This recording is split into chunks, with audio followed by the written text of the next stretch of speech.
தானு சொல்லுங்க. இந்தம்மா ஒரு வாரத்துக்கான கண்டென்ட்டு. என்னங்க என்ன சொல்றீங்க? அப்படி என்னது இது? சீம்பால்மா. சீம்பாலா? ஐயோ, அதுக்கு நீ இவ்வளோவா? ஆமாம்மா, ஒரு வாரத்துக்கு வேணும்ல. ஒரு வாரத்துக்கா?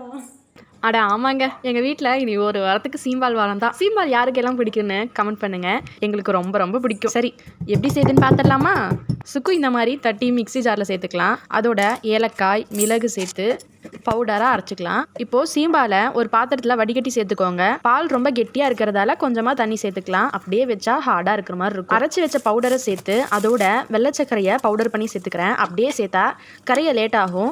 உங்களுக்கு நாட்டு சர்க்கரை வேணும்னா கூட சேர்த்துக்கலாம். கட்டி இல்லாமல் கலந்து விட்டு இட்லி குண்டால எப்பயும் இட்லி வேக வைக்கிற மாதிரியே வச்சு ஒரு ஸ்டாண்டையும் வச்சுக்கலாம். அதுக்கு மேலே இந்த பாத்திரத்தை வச்சு தட்டு போட்டு மூடிடுங்க. ஒரு 25 நிமிஷத்தில் வெந்துடும். கேக்லாம் பேக் பண்ணால் பேக் ஆகிடுச்சுன்னா தெரிஞ்சுக்க யூஸ் பண்ணுவோமே, அந்த ட்ரிக்கு தான். இந்த மாதிரி ஒட்டாமல் வந்துச்சுனாவே ரெடி ஆயிடுச்சுனாங்க அர்த்தம். அவ்வளோதாங்க, சாஃப்டான சுவையான சீம்பால் ரெடி. இவ்வளோ சீம்பாலை வச்சு டிஃப்ரெண்ட்டான ரெசிபிஸை எப்படி செய்யுதுன்னு பார்த்துடலாமா? அதுக்கு மறக்காம சேனலை சப்ஸ்கிரைப் பண்ண மறந்துடாதீங்க. அடுத்து சீம்பால் ரெசிபியில் மீட் பண்ணலாமா?